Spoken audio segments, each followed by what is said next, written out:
Allah, Allah, Allah, Allah, Allah, Allah, Allah, Allah, Allah, Allah, Allah, Allah, Allah, Allah. নীরবে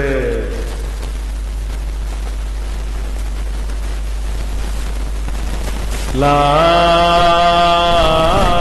ইলাহা ইল্লাল্লাহ মুহাম্মাদুর রাসূলুল্লাহ সাল্লাল্লাহু আলাইহি ওয়াসাল্লাম আশহাদু আল লা ইলাহা ইল্লাল্লাহ ওয়াহদাহু লা শারীকা লাহু ওয়া আশহাদু আন্না মুহাম্মাদান আবদুহু ওয়া রাসূলুহু আশহাদু আল লা ইলাহা ইল্লাল্লাহ ওয়াহদাহু লা শারীকা লাহু وأشهد أن محمدا عبده ورسوله أشهد أن لا إله إلا الله وحده لا شريك له وأشهد أن محمدا عبده ورسوله চিশতিয়া তরিকার নিয়ম অনুসারে দুইজনকে জিকির আমি আমার কালবে দিকে মুতাওয়াজ্জা আছি আমার কাল জনাব পেশাব করবা কালবের উসিলায় আল্লাহ তাআলার সেদিকে মুতাওয়াজ্জা আছে আল্লাহ তাআলার সহিতে চিশতিয়া তরিকার নিসবত অনুসারে দুই জরবে আল্লাহ আল্লাহ নামের জিকিরে ফায়েজ আমার কালবে আসো আমার কাল মহব্বতের সহিত আল্লাহ আল্লাহ বলতে থাকো আল্লাহ আল্লাহ আল্লাহ আল্লাহ আল্লাহ আল্লাহ আল্লাহ আল্লাহ আল্লাহ আল্লাহ আল্লাহ আল্লাহ আল্লাহ আল্লাহ আল্লাহ আল্লাহ আল্লাহ আল্লাহ আল্লাহ হাজিরি আল্লাহ নাজিরি আল্লাহ মাই আল্লাহ হাজিরি আল্লাহ নাজিরি আল্লাহ মাই আল্লাহ হাজিরি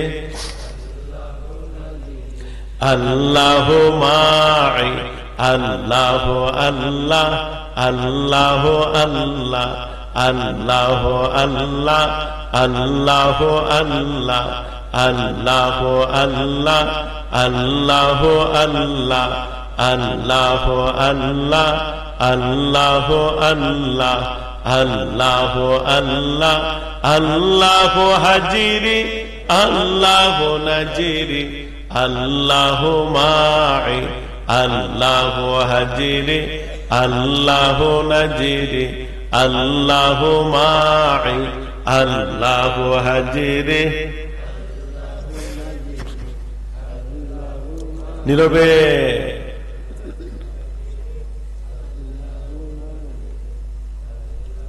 লা ইলাহা ইল্লাল্লাহ মুহাম্মাদুর রাসূলুল্লাহ লা ইলাহা ইল্লাল্লাহ ওয়াহদাহু লা শারীকা লাহু ওয়া আশহাদু আন্না মুহাম্মাদান আবদুহু ওয়া রাসূলুহু আশহাদু আল লা ইলাহা ইল্লাল্লাহ ওয়াহদাহু লা শারীকা লাহু ওয়া আশহাদু আন্না মুহাম্মাদান আবদুহু ওয়া রাসূলুহু أشهد أن لا إله إلا الله وحده لا شريك له وأشهد أن محمدا عبده ورسوله تبارك وتعالى اللهم آمين يا الله يا رحمن يا رحيم يا حي يا قيوم برحمتك أستغيث السلام أي نور چشمے انبیاء السلام أي بادشاہ اولیاء ربنا ظلمنا أنفسنا وإن لم تغفر لنا وترحمنا لنكونن من الخاسرين ربنا لا تزغ قلوبنا بعد إذ هديتنا وهب لنا من لدنك رحمة إنك أنت الوهاب ربنا آتنا في الدنيا حسنة وفي الآخرة হাসানাতাও ওয়া কিনা আযাবান্নার وقل رب ارحمهما كما ربياني صغيرا وقل رب ارحمهما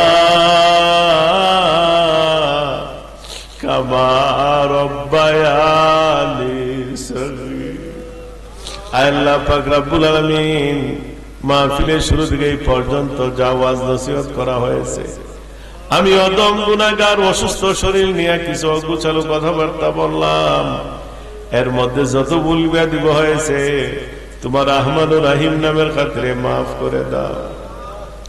যা সব হয়েছে হুজুর নূর সাল্লাল্লাহু আলাইহি ওয়াসাল্লামের পবিত্র রূহ মুবারকে পৌঁছায়া দাও।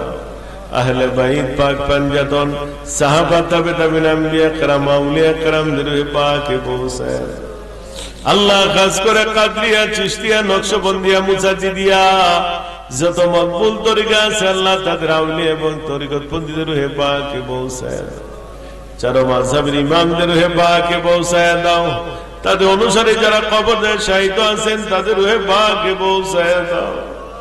আল্লাহ খাস করে আমার মুসাফিরে পরব্বা হুজুর কেবলা রাহমাতুল্লাহ আলাইহি রূহে পাকে পৌঁছায়া দাও।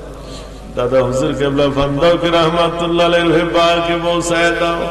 ঢাকার হুজুর কেবলা রাহমাতুল্লাহ আলাইহি রূহে পাকে পৌঁছায়া দাও। আমাদের পীর ও মুর্শিদ হুজুর কেবলা ফান্দাউকে রাহমাতুল্লাহ আলাইহি রূহে পাকে পৌঁছায়া দাও। ফান্দাউ দরবারের সমস্ত আশিকিন জাকিরিন মুহিব্বিন উলামায়ে কেরামগণ যারা কবরে শাহীদ আছেন তাদের রূহে পাকে পৌঁছায়া দাও। আল্লাহ খাস করে আল্লাহ খাস করে আমাদের ভাটি অঞ্চলে আমাদের দরবারে খলিফা বাসকার হুজুর রাহমাতুল্লাহ আলাইহি রূহে পাকে পৌঁছায়া দাও। আল্লাহ খাস করে অত্র অঞ্চলে চতুর্দিকে যতগুলা কবরস্থান আছে, জানি না তোমার বান্দা বান্দীরা কোন হালতে কবরে শুয়ে রয়েছে। আল্লাহ এই মাহফিলের উসিলায় তুমি তোমার বান্দা বান্দীদেরকে মাফ করে দাও, তাদের কবর গুলারে তুমি জান্নাতে টুকরা বানাও। আল্লাহ শুধু অত্র অঞ্চল নয়, বিশ্বের চতুর্দিকে যতগুলা কবরস্থান আছে, যদি কোন মুসলমান নর নারী আযাবে থেকে থাকে, এই মাহফিলের উসিলায় তুমি তাদেরকে নাজাত দান করে দাও। আল্লাহ তাদের কবর গুলারে তুমি জান্নাতে টুকরা বানায় দাও। মাবুদ রে, তোমার বান্দার বড় আশা নিয়ে আমি গুনাহগারের সাথে হাত তুলছি। তুমি তো জানো আল্লাহ তোমার বান্দারা তোমার কাছে কি চায়। আল্লাহ তোমার একটা বান্দারও খালি হাতে ফেরত দিও না, তাদের প্রত্যেকের মনে নেক আশা বাসনারে তুমি কবুল মঞ্জুর করো। আল্লাহ তাদের মধ্যে যারা ব্যবসা বাণিজ্য আছে উন্নতি দান করে দাও, যারা কৃষিকার কাজের মধ্যে আছে রহমত বরকত দান করে দাও, যাদের সন্তানাদি লেখাপড়া আছে জ্ঞান শক্তি বাড়ায় দাও, যাদের সন্তানাদি আত্মীয় স্বজন ভাই বেরাদর বিদেশে আছে, মাবুদ রে মানুষ তো শখ করে বিদেশ যায় না। আল্লাহ মানুষ যে শখ করে বিদেশ যায় না, এয়ারপোর্টে গেলেই দেখা যায় আল্লাহ এয়ারপোর্টে যখন বাবার কাছ থেকে সন্তান বিদায় নেয়, বাবার পায়ে দুইটা সন্তান কাঁদে, বাবার সন্তানের বুকে জড়াইয়া দিয়া কাঁদে, ভাই ভাইয়ের গলায় দুইটা কাঁদে, বন্ধু বন্ধুর গলায় দুইটা কাঁদে। এমনও বিদেশি আছে দেশে বাবা মারা যায় বাবারে দেখতে পারে না, দেশে মা মারা যায় মা দেখতে পারে না, বিদেশের মাটির মধ্যে তারা গড়াইয়া গড়াইয়া কাঁদে। আল্লাহ আল্লাহ বিদেশিরা তুমি কবুল মঞ্জুর করো। আল্লাহ বিদেশিরা তুমি কবুল মঞ্জুর করো। আল্লাহ যারা বিদেশ যাওয়ার জন্য চেষ্টা করতেছে, যেই দেশে গেলে ভালো হবে মঙ্গল হবে, দেশে যাওয়ার তৌফিক দান করো। আল্লাহ জানি না কে কোন রোগ সুখ শরীর নিয়ে তোমার দরবারে হাত তুলছে, তুমি তো জানো আল্লাহ কার শরীরে কি রোগ সুখ আছে। আল্লাহ আমরা সকল প্রকার জাহিরি বাতিল রোগ থেকে হেফাজত করো। আমাদের মধ্যে যারা অভাব অনটন আছে অভাব অনটন থেকে হেফাজত করো, যারা ঋণগ্রস্ত অবস্থায় ঋণ থেকে হেফাজত করো, যারা মামলা মোকদ্দমে আছে মামলা মোকদ্দমা থেকে হেফাজত করো, যাদের উপযুক্ত মেয়ে ঘরে আছে বিয়ে দিতে পারতেছেন না তাদেরকে তুমি সৎ পাত্রের ব্যবস্থা করে দাও, যাদের উপযুক্ত ছেলে ঘরে আছে বিয়ে করাইতে পারতেছেন না তাদেরকে তুমি সৎ পাত্রীর ব্যবস্থা করে দাও। আল্লাহ যাদের সন্তানাদি হয় না তাদেরকে তুমি সুসন্তান দান করে দাও। আল্লাহ আল্লাহ আপনাদের সমস্ত অনিসলামিক কাজ থেকে হেফাজত করো। আল্লাহ আপনাদের সুসকুশে হাত থেকে হেফাজত করো। আমাদের সমাজকে তুমি জানা ব্যভিচারের হাত থেকে হেফাজত করো। আল্লাহ আমরা নামাজের প্রতি মহব্বত বাড়াইয়া দাও, তরিকতের কাজের প্রতি মহব্বত বাড়াইয়া দাও। ইসলামী শরিয়ার হুকুম আহকাম যত মানার তৌফিক দান করো। আল্লাহ আপনারা পর্দা মোতাবেক জিন্দগি বসকায়া দাও। তুই কাদির জলিলুল্লাহ জাহাদার বহরহালে তো হমেরার নিগাদার বুলবুলে বা মদিনা কুররাতুল আইনে রাসূল याने बीबी फातिमा खैरुन निसा की वास हर तरफ से फौज़े गम ने आग गिरा है मुझे दे फनाया रब शहीद करबला की वास्ते इलाहिया मिलो या अल्लाह পরোয়ার রাস্তা জোরে ডাকি মাবুদ আমরা গুনার পূজা মাথায় নিয়া কান্দেছি মাফ কর মাবুদ তুমি এলাহি গুনার সাগরে আমরা দিয়াছি সাঁতার কি হালে তো রিব মাবুদ আমরা গুনাহগার তোমার দয়া ছাড়া গতি নাই আমরা। আল্লাহ আমাদের জীবনের গুনাহ খাতারে মাফ করে দাও মাবুদের জীবনের যেদিকে তাকায় শুধু গুনার পাহাড় আর পাহাড় দেখা যায়। আল্লাহ ডানে তাকায় বামে তাকায় সামনে তাকায় পেছনে তাকায় শুধু গুনার গুনাহ দেখা যায়। আল্লাহ জীবনে এতগুলা গুনাহ করেছি যার কোনো সীমা রেখা নাই। আল্লাহ তুমি যদি আমাদের গুনার দিকে তাকাও আল্লাহ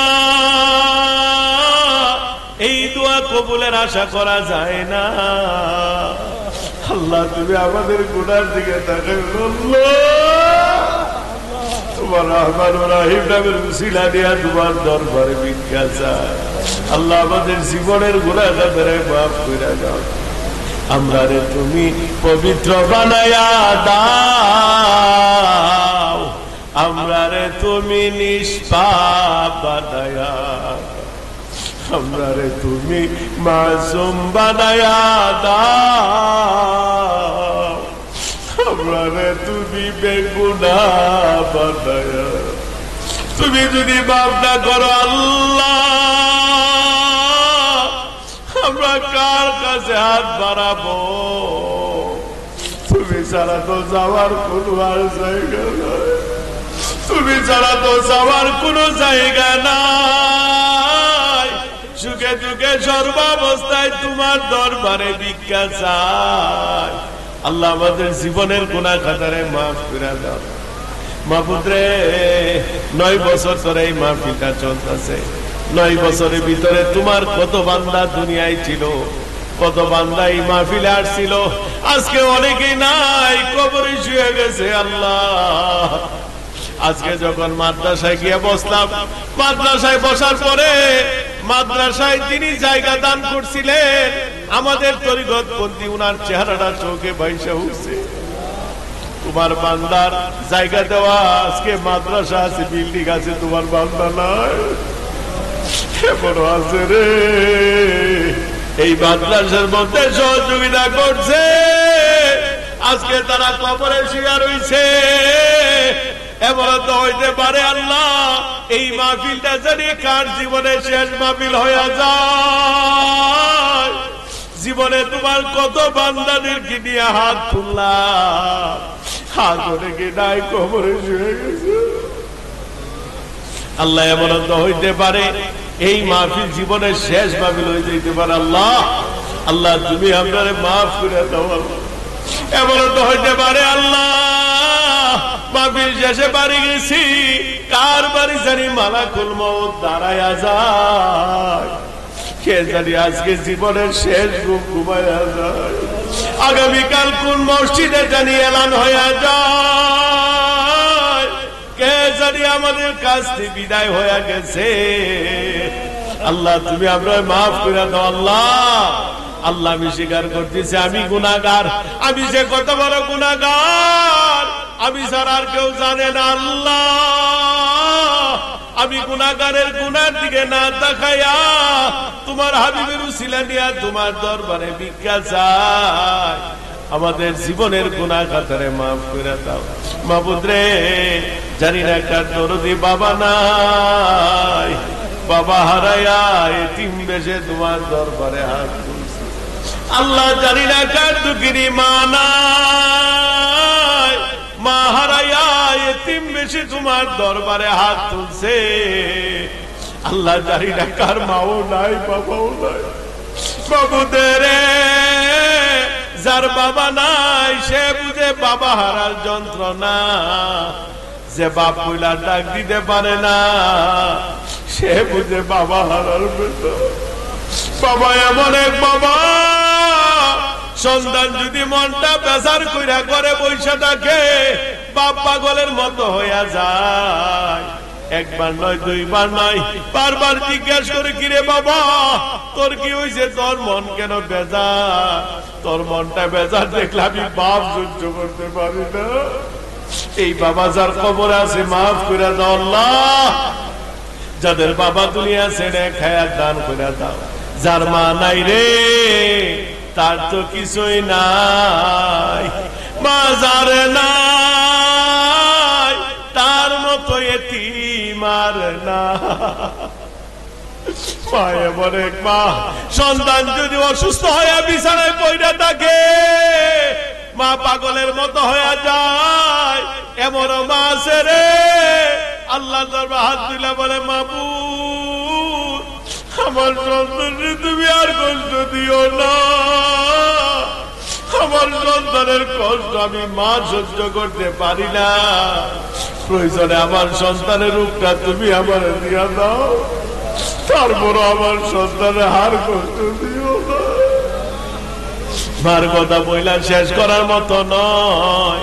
সন্তান যদি বিদেশে থাকে, সন্তান যদি চাকরির জন্য বাড়ির বাহিরে থাকে, যখন মা জানে আগামীকাল আমার সন্তান আমার বাড়িতে আসবে, মা সকাল থেকে রাস্তার দিকে চেয়ে থাকে, একবার দরজা খুইলা তাকায় আর একবার জানালা খুইলা তাকায়, কেন যে আমার ছেলে আসতেছে না রে।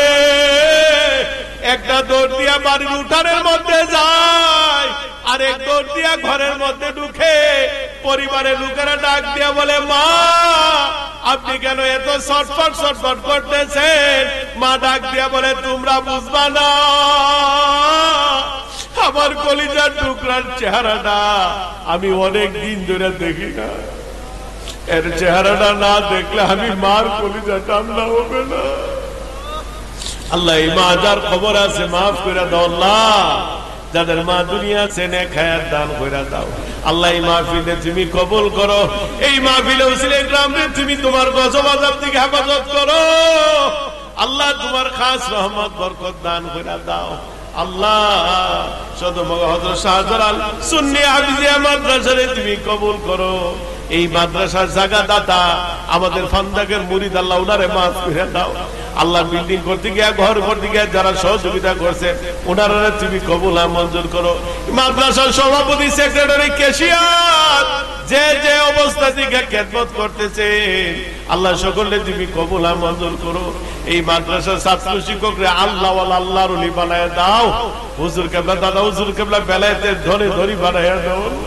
এই মাহফিল করতে গিয়ে যারা টাকা দিয়া পয়সা দিয়ে শ্রম দিয়ে সহযোগিতা করছেন আল্লাহ তুমি তারা দুনিয়া আখিরাত উজালা কইরা দাও আল্লাহ আমাদের মক্কা মদিনা না নিয়া কবরে ডাক দিও না তোমার হাবিবরে দেখায় কলিজা ঠান্ডা কইরা দাও মউত জগৎ দিবা ইমানের সহিত মউত দাও বেঈমান বানায়া মউত দিও না আল্লাহ সর্বাবস্থায় হক কথা বলার তৌফিক দান করো হক ভাবে চলার তৌফিক দান করো হালাল খাওয়ার তৌফিক দান করো আল্লাহ রুজি রোজগারের ব্যবস্থা করে দাও আল্লাহ আমরা দিনদার ইমানদার নামাজি বান্দা হিসেবে কবুল করো তাকওয়াবান পরহেজগার আল্লাহ হিসেবে কবুল করো দাদা হুজুর কেবলা ফান্দাও কি হুজুর কেবলা ফান্দাও কি নেক ডজনে এক তাওয়াজ্জু নসিব করো আল্লাহ আল্লাহ আমাদের এই মাহফিলে কবুল করো আল্লাহ আল্লাহ আমাদের মুনাজাতকে কবুল করো আল্লাহ আল্লাহ আমরা কোনো দুনিয়াদার ব্যক্তির কাছে হাত পাতি নাই আমরা কোনো ধনাঢ্য ব্যক্তির কাছে হাত পাতি নাই গোলাম গরিবের দরবারে হাত তুলছি আল্লাহ আল্লাহ হাত কেড়ে ফিরে দিও না আল্লাহ আল্লাহ দেখো তোমার বান্দারা কাঁদতাছে আল্লাহ তারা চোখ দিয়ে পানি ফেলাইতেছে আল্লাহ তারা বিনায় বিনায় চাইতেছে আল্লাহ তোমার একটা বান্দারা খালিয়া দিও না আল্লাহ বলেন বলেন যা যা কথাগুলো আমার আল্লাহ কাছে বলে রাত্র গভীর হয়ে গেছে এখন রহমতের নজরুলের সময় দোয়া কবুলের সময় আমার আল্লাহ কাছে চাওয়ার মতো চাইতে পারলে আমার আল্লাহ ফিরাইয়া দেয় না বলার মতো বলতে পারে আল্লাহ আমার আল্লাহ ফিরাইয়া দেয় না আল্লাহ তুমি তারা কবুল করো আল্লাহ আল্লাহ এই অত্র অঞ্চলে দা বৃষ্টি না হওয়ার কারণে ক্ষেতগুলা ক্ষতিগ্রস্ত হয়ে যাইতেছে আল্লাহ তুমি আমরা রহমতের বৃষ্টি দান করে দাও আল্লাহ তুমি আপনার রহমতের বৃষ্টি দান করে দাও আল্লাহ তুমি আমাদের পাপের এইভাবে শাস্তি দিও না আল্লাহ আল্লাহ তুমি আমরা রহমতের বৃষ্টি দান করে দাও আল্লাহ তোমার কাছে ভিক্ষা চাই আমার এই ফিলিস্তিনের গাজারে তুমি হেফাজত করো আল্লাহ ফিলিস্তিনে তুমি হেফাজত করো আল্লাহ আল্লাহ আমার গাজাবাসীকে তুমি হেফাজত করো আল্লাহ যখন অনলাইনটা খুলি এই শিশুদের আত্মনাদ এখনটা বোমা মারে লাশগুলো আকাশের মধ্যে উড়ায় উড়ায় পড়ে এইগুলো সহ্য হয় না আল্লাহ আল্লাহ আল্লাহ তোমার কাছে ভিক্ষা চাই আমরা তো কোনো যাওয়ার কোনো সুযোগ নাই না হইলে মুজাহিদ হয়ে শহীদ হয়ে যাইতাম আজকে সুযোগ নাই আল্লাহ দুইটা ফুটা চোখের পানি তোমার কাছে ভিক্ষা দেওয়া ছাড়া আজকে আমার ফিলিস্তিনের ভাইদের সামনে দাঁড়ানোর সুযোগ নাই আল্লাহ আল্লাহ আমাদের ফিলিস্তিনে তুমি হেফাজত করো আমাদের গাজাবাসীরা তুমি হেফাজত করো বাইতুল মুকাদ্দাসে তুমি হেফাজত করো আল্লাহ আল্লাহ সমস্ত বিশ্বের মুসলমানের তুমি হেফাজত করো আল্লাহ তোমার একটা বান্দারও খালিয়াতি ফিরত দিও না আল্লাহ আল্লাহ তোমার বান্দার বড় আশা নিয়ে হাত তুলছে আল্লাহ বড় আশা নিয়ে হাত তুলছে বলেন বলেন যা যা কথাগুলো আল্লাহ কাছে বলে মনটাকে নরম করে দেন মনে মনে ভাবেন এই মাহফিলে জীবনের শেষ মাহফিল হয়ে যেতে পারে এই দোয়াটা জীবনের শেষ দোয়া হয়ে যেতে পারে মনে মনে আল্লাহ কাছে বলে আমার আল্লাহ কাছে আল্লাহ আল্লাহ তুমি তারা খালিয়াতি ফিরত দিও আল্লাহ তোমার কি দয়া লাগে না আল্লাহ তোমার কি মায়া লাগে না আল্লাহ তোমার কি দরদ লাগে না আল্লাহ আল্লাহ আল্লাহ এই শতমুখার মানুষ ফান্দক দরবারকে ভালোবাসে মহব্বত করে আল্লাহ তুমি তারা মহব্বত করো আল্লাহ আল্লাহ আমার সুজাতপুর রাধাপুর এরপরে আমার উত্তর সাংবাদ দক্ষিণ সাংবাদ ইকরাম সহ বিভিন্ন দিক থেকে তরিকতপন্থীরা আইছে বিভিন্ন গ্রাম থেকে আইছে আল্লাহ তারা সকলে তুমি কবুল আর মঞ্জুর করো আল্লাহ আমি ইকরামের সাথে আমার ইকরামের তরিকতপন্থীরা সফর সঙ্গী হিসেবে আইছে আল্লাহ তারাও তুমি কবুল আর মঞ্জুর করো আজকে তোমার বান্দারা মুরিদ হইছেন আল্লাহ তাদেরকে আমার আব্বা হুজুর দাদা হুজুরের সামিরের নিচে তুমি কবুল করো আল্লাহ তরিকতের পূর্ণ নিয়ামত দান করে দাও আল্লাহ আমার মৌলানা সাহেব আল্লাহ মৌলানা সাহেব আছে দুনার কবুল করো বড় খান দিক আইছে তারা আল্লাহ তুমি তারাও কবুল আর মঞ্জুর করো যে যে গ্রাম থেকে আইছে একজন লোককে তুমি খালিয়াতি ফিরত আমার সালাউদ্দিন সাহেব আল্লাহ দোয়া চাইছে বিভিন্ন উদ্দেশ্যে তুমি কবুল করো নুরুল আমিন ভাই সহ আমার সুযোগপুরে অনেক আইছে তারাও তুমি কবুল আর মঞ্জুর করো আল্লাহ সকলে তোমার কুদরতের হাওলা করে দিলাম আল্লাহ একজন লোককে তুমি খালিয়াতি ফিরত দিও না সাল্লাল্লাহু আলা খায়রি খালকি মাঝহার লুৎফি নূর আরশি মুহাম্মদ ওয়া আলিহি ওয়া সাহবিহি আজমাইন বাকি লা ইলাহা ইল্লাল্লাহু মুহাম্মাদুর রাসূল